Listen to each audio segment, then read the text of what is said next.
Meets nga pala OFW dito sa Taiwan. Kumain nga kami dito ni Inday sa Japanese food sa Sukiya. Dito lang yan sa tapat ng Kaohsiung Main Station. Beef yakiniku nga palang in-order namin dyan ni Inday. May binili nga lang kami dito sa Kaohsiung. Nakita nga lang namin ito malapit sa binilhan namin. Kaya dito na agad kami dumiretso.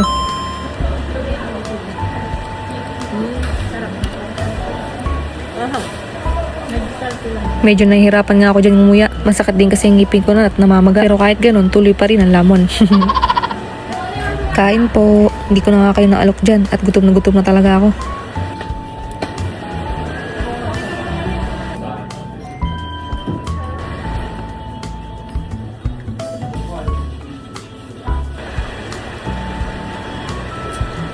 Partida, masakit pa ang ipinan.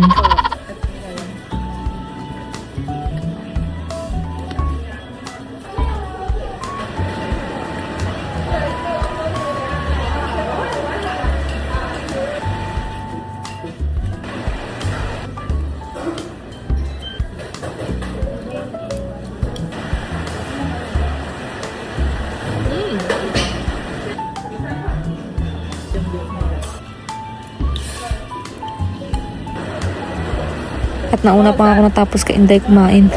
Aba, matindi. Yun lang, salamat sa panonood. Merry Christmas po sa lahat.